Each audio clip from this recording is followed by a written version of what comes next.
네, 코인 위클리 2부 시작하겠습니다.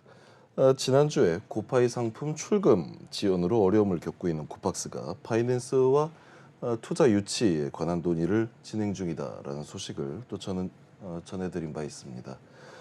그런데 이 고파이 상품의 피해 규모가 당초 알려진 금액보다 훨씬 클 가능성이 있다라고 알려져 있는데 안채린 기자, 네, 현재 예상되는 최대 피해 금액이 어느 정도 되고 있습니까? 네, IT조선 보도에 따르면요. 네, 코팍스가 상환할 고파이 예치 금액이 최대 600억 원에 이르는 것으로 확인됐다고 합니다. 이렇게 피해 규모가 커지면서 바이낸스로부터 자금을 수혈받지 못하면 고스란히 국내 투자자 손실로 이어질 수 있다는 우려가 나오는 상황인데요. 네, 현재 FTX 붕괴 여파로 제네시스가 고파이 예치 자금을 돌려줄 가능성이 낮아지면서 코팍스는 바이낸스의 투자 유치에 사활을 걸고 있는 상황입니다. 지금 고팍스에서 고객들의 자금을 또 돌려줄 수 있는 자금을 확보하지 못한 상황이지 않습니까?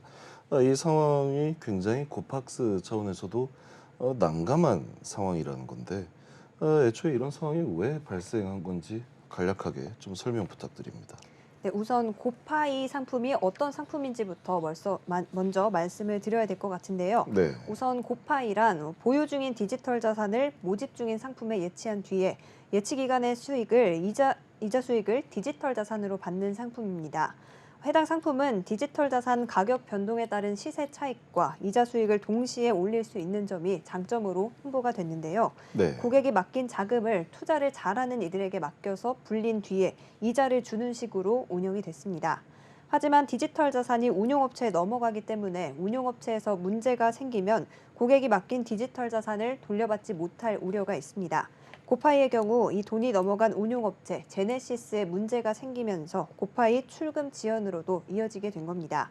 구체적으로 지난해 11월 FTX 붕괴 여파로 고파이 운용사인 제네시스 글로벌 캐피털의 자금이 FTX에 묶이게 됐습니다. 이에 따라 제네시스가 상환을 중단하면서 고파이 예치금도 지급 불능에 빠지게 된 겁니다.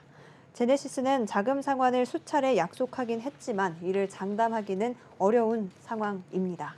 네, 앞서도 잠깐 언급이 됐었지만 고팍스가 상환해야 될 금액이 약 600억 원에 달한다라고 하셨는데 구체적으로 어떤 내역들이 병합이 돼서 해당 금액이 산출이 된 건가요? 네, 우선 이 600억 원의 경우에는 예치 네, 기간이 정해져 있는 고정형 상품, 그리고 정해져 있지 않은 자유형 상품, 예치 서비스 이자, 그리고 출금 중단에 따른 지연 이자 등을 모두 포함한 규모입니다. 그동안 업계에는 300억 원 정도로 알려져 있었는데 이보다 2배 이상 불어난 규모라서 해당 이슈가 많은 주목을 받게 된 상황입니다. 네. 그런데 이 상황 규모가 또 해석에 따라서 달라질 수도 있다라는 의견이 나오고 있지 않습니까? 어떤 이유에서입니까? 네, 이 상환 규모는 바이낸스와의 지분 매각 협상 내용에 따라서 달라질 수 있다는 의견이 있습니다. 만약 지급 불능일 기준이 아니라 실제 상환일의 코인 가격을 기준으로 계산을 하면 상환 규모가 달라질 수 있다는 건데요. 디지털 자산 가격이 변동하기 때문입니다. 또 지연 이자를 지급할지 여부도 상환 규모에 영향을 미칠 수 있고요. 업계에서는 모든 변수를 감안했을 때 최저 추정치를 500억 원 정도로 예상하고 있는 상황입니다. 예, 다르게 추정한 이 상환 규모 자체에도 사실 그렇게 유의미하게 줄어든 금액은 아닌 것 같은데 그만큼 고팍스 측에서는 이번 바이낸스와의 지분 인수 협상에 굉장히 중요한 변수로 작용할 것 같습니다. 고팍스와 바이낸스 투자 유치 논의는 어떻게 진행이 되고 있습니까? 네, 우선 업계에 따르면 바이낸스는 고파이 상환 자금 지원을 전제로 고팍스 지분 인수를 논의 중이라고 합니다. 이에 따라서 인수 규모는 고파이 총 상환 자금 수준이거나 이를 상회할 것으로 전망이 나오고 있고요. 바이낸스가 이준행 고팍스 대표의 지분 인수를 추진할 거라는 예측도 있었습니다. 다만 최근 상환 금액이 예상보다 많다는 소식이 알려지면서 바이낸스 내부에서도 고팍스 인수에 더욱 신중해야 한다, 이런 의견이 나오는 것으로도 알려져 있고요. 자칫하면 고파이 이용자 보호를 위한 자금 지원이라는 명분이 퇴색되고 바이낸스의 자금 세탁 우려가 국내로 번지게 되면 불필요한 리스크가 부각될 수 있기 때문이라는 의견이 있습니다. 만약에 바이낸스의 코팍스 지분 인수 협상이 불발된다면 제네시스가 정상화되거나 다른 지원군이 나타나지 않는 이상 고파이 투자자 피해는 현실화될 가능성이 크다는 의견이 우세합니다. 예, 일단은 지금 이 고파이 관련해서 투자자들의 어떤 피해가 굉장히 또 커질 수도 있다라는 전망도 있지만 사실 고팍스라고 한다면 그래도 대한민국에서 이렇게 나쁘지 않은 그 우수한 거래소이기도 하거든요. 분명히 이 바이낸스의 인수 말고도 다른 어떤 플랜 B가 있다라고 생각을 하고 있습니다만 일단 이 고팍스를 바이낸스에 또 매각하는 이런 내용에 대해서 각각 고팍스와 바이낸스가 어떤 입장을 내놓았습니까? 양측 모두 적극적이기보다는 원론적인 입장을 내놓는 수준에 그쳤습니다. 예, 우선 고팍스 관계자는 고파이 예치 상환 규모와 유동성 공급 협상에 대한 내용을 말씀드리기는 어렵다면서 현재 자금 상환에 최선을 다하고 있다고 말했습니다. 또 바이낸스 관계자는 고팍스 인수와 관련해서 아직 정해진 내용은 없다면서 본사와 논의하는 과정이 남아있다. 대략적인 윤곽이 잡히면 1, 2주 내에 구체적인 내용을 공개하고 공식 입장을 밝힐 것이다. 이렇게 얘기했습니다. 예, 모쪼록 고팍스 그리고 고파이 투자자 여러분들께 좋은 소식이 좀 알려졌으면 좋겠다라는 그런 희망이 있습니다. 예, 다음으로 코인 해외 투자에 관한 법적 근거가 마련된다라는 소식입니다. 이 신외환법의 방향이 발표된 건데요. 디지털 자산과 관련한 이 외환 거래에 대해서 규정이 새로 마련된다라는 소식입니다. 그동안의 이 불법 외화 송금에 대한 뉴스가 상당히 많이 보도가 되었었는데 새롭게 나타난 이 외환법의 제정과 관련해서 디지털 자산이 구체적으로 포함된 내용이 있습니까? 맞습니다. 외환제도 개편 방향을 검토하고 있는 연구진과 기획재정부는 이르면 이달 중에 발표할 이 신외환법 제정 기본 방향에서 디지털 자산 관련한 해외 투자 규정을 마련할 계획입니다. 이 내용에 따르면 앞으로 이 디지털 자산과 관련한 외환 거래를 자본 거래로 명시하고 사전 신고를 통한 외화 송금이 가능해지는데요. 이 개인 투자자들이 불법 거래자로 내몰리지 않고 효율적으로 해외 시장에 투자할 수 있는 방법이 마련되는 겁니다. 네, 이 외환제도의 개편 방향을 검토하고 있다는 것 자체가 정부의 기조에 맞춰서 이 디지털 자산 산업의 제도권 편입을 정말 적극적으로 추진하고 있는 것으로 네. 또 해석을 할 수 있을 것 같은데 네. 자세한 내용이 또 어떻게 되고 있습니까? 네, 앞서 기재부는 이 신외환법 제정 세미나를 열고 이 디지털 자산과 관련한 외환 거래를 자본 거래로 명시하는 방안을 최우선 과제로 논의하고 있다고 밝혔습니다. 이 기재부 관계자는 신외환법 제정 방향과 관련해서는 최종 논의 중인 단계라면서 디지털 자산 관련 규율 방안은 이 디지털 자산 기본법 등 투자자 보호 제도가 정비된 뒤에 추진을 검토할 것이라고 강조했고요.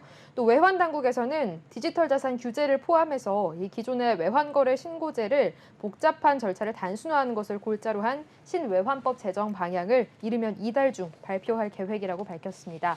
이 여기에는 수출입 대금을 비트코인 등의 디지털 자산으로 거래할 수 있도록 허용하는 방안도 검토 중인 것으로 전해졌습니다. 네, 그럼 이 법안 이전에 현재 기준으로 디지털 자산 구매를 목적으로 이 외환 거래를 할 경우에 어떤 절차를 밟아야 합니까? 현재는 이 외국환 거래법에 코인을 구매할 목적으로 외환을 거래할 수 있는 법적 근거가 없는 상황입니다. 네. 이 때문에 해외 계좌로 돈을 보내서 투자를 하려는 투자자들이 불법 거래자가 되는 문제가 생기는데요. 국내에서 외국으로 물품을 수출하거나 외국에서 국내로 물품을 수입해서 대금을 받거나 보낼 때 이 디지털 자산으로 송금하기 위해서는 한국은행에 거래를 신고해야 되는데 현재는 디지털 자산의 법적 정의가 불명확해서 한은에서 디지털 자산을 대금으로 보내거나 받는 것에 대한 신고를 수리하지 않고 있는데요. 이런 이유로 이 은행에 외환 송금을 신고하면서 이 디지털 자산 구매 목적의 송금을 수입 전 사전 송금으로 속인 뒤에 불법 송금하는 경우가 비일비재한 상황입니다. 특히 최근 관세청 서울본부 세관은 이 같은 이상 외환 송금과 관련해서 57개사 6조 원 규모를 수사하고 있다고 발표한 일도 있었습니다. 네, 그렇다면 해외에서는 이러한 디지털 자산 관련 외환 거래를 어떻게 규정하고 있습니까? 일본의 사례를 좀 살펴보면 최근 일본은 이 외환 및 무역법을 규정해서 이 디지털 자산 관련 거래를 자본 거래로 규제 대상에 포함을 시켰고요. 또 거래소를 통한 디지털 자산 거래는 외환 거래 규제 예외 대상으로 규정했습니다.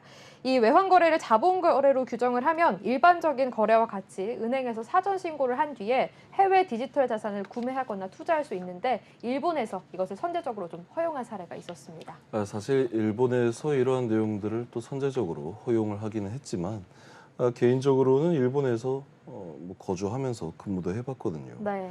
은행을 방문해서 이런 외환 거래를 한다라는 것 자체가 사실은 쉬운 일은 또 아닐 거다라고 생각을 하고 있습니다. 왜냐하면은 일본 같은 경우에는 은행을 방문을 한다 하더라도 우리나라랑은 상당히 좀 많이 다르거든요.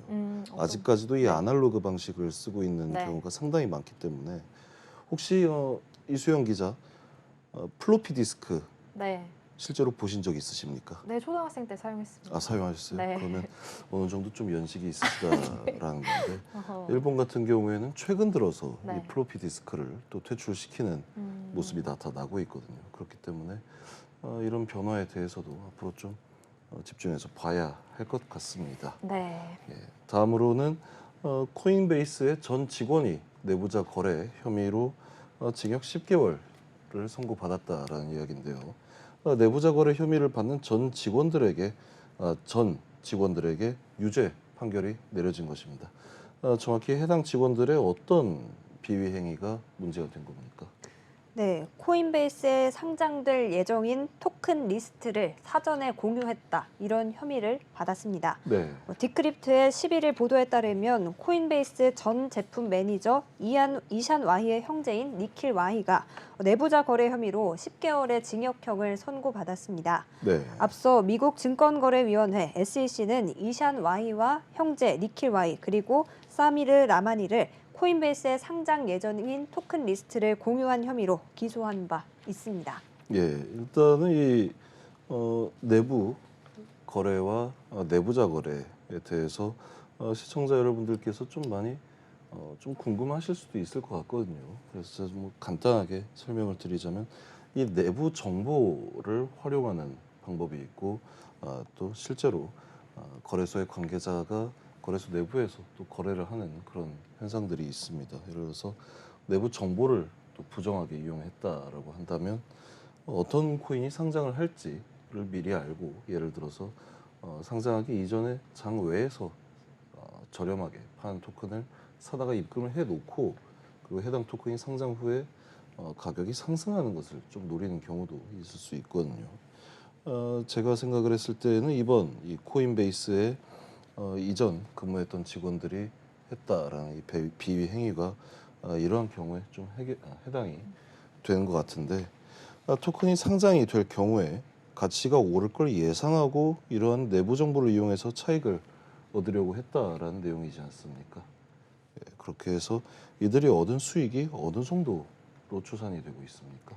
네, 앵커님께서 말씀을 해주신 것처럼 이들은 내부 정보를 이용해서 어떤 코인이 상장이 될지 미리 파악을 한 후에 그 코인을 네. 확보를 해두고 그리고 추후에 상장이 되면 코인 가격이 오르기 때문에 그때 코인을 매도해서 이익을 예. 본 건데요. 이러한 방식으로 이 직원들은 100만 달러 이상, 우리 돈으로 12억 원이 넘는 이익을 얻은 걸로 드러났습니다. 예. 미국 법무부에 따르면 이들은 2021년 6월부터 2022년 4월까지 최소 14개 디지털 자산의 상장 발표 전 정보를 가족과 친구들에게 전달했다고 합니다. 이를 통해서 총 110만 달러 이상의 수익을 얻은 것으로 드러났고요. SEC는 이 세 사람을 상대로 형사소송뿐 아니라 민사소송까지 제기한 것으로 알려졌습니다. 미국 검찰은 이 사건이 디지털 자산과 관련된 최초의 내부자 거래 사건이다. 이렇게 언급을 하기도 했고요. 한편 앞서 이샨 와이는 작년 7월 내부자 거래 혐의에 대해서 부인하는 입장을 내기도 했습니다. 그러나 코인베이스는 결국 그를 해고하는 조치를 취했고요. 그 형제인 니킬 와이는 작년 9월에 내부자 거래 혐의에 대해 유죄를 인정하는 발언을 했습니다. 사실은 2021년 6월부터 그 다음에 2022년 4월까지 계속해서 상장 발표하기 전에 이 해당 토큰, 대상 토큰의 정보를 가족이나 친구에게 전달을 했다라고 한다면 이게 개월 수로는 약 한 10개월 정도 계속해서 이런 행위를 하는 동안 코인베이스가 전혀 잡아내지 못했다라는 거지 않습니까? 맞습니다. 보통 이런 거래소 같은 경우에는 이상 입금이 또 발생을 했다라는 경우에는 이게 어떤 사람과 또 연결이 되어 있는지 그리고 어디에서 이 정보가 또 새 나간 건지 이 부분에 대해서도 좀 철저하게 조사를 하거든요. 그런데 약 10개월 동안 이 행위를 이샨 Y 형제가 하는 동안 검거해내지 못했다라는 것도 코인베이스에 굉장히 좀 큰 아쉬운 점으로 작용을 할 것 같습니다. 현재 대한민국 같은 경우에는 거래소 직원들이 근무 중인 거래소를 이용하지 못하게 되어 있죠. 네, 맞습니다. 네. 그런 거를 이제 보통 특수 관계인이라고 부르는데요. 예. 거래소나 뭐 그런 관련된 부분에 종사하는 사람들이 이익을 얻기 쉽기 때문에 예. 그런 걸 금지하는 법안이 있는 상황입니다. 예, 특수 관계인 등에 대해서도 아주 잘 정리를 해주셨습니다. 앞서 있었던 뭐 일부 사례 같은 경우에 있어서도 이 특수 관계인 이슈 때문에 굉장히 좀 많은 논란이 되었던 것 같은데 이번 코인베이스 사태를 통해서 관련 법안이라든지 어떤 이 기업 문화도 좀 많이 변경이 되었으면 좋겠습니다. 네, 두 분 오늘 정말 고생 많으셨습니다. 저희 다음 주 이 시간에 또 좋은 소식들 많이 전달 부탁드립니다. 네, 감사합니다.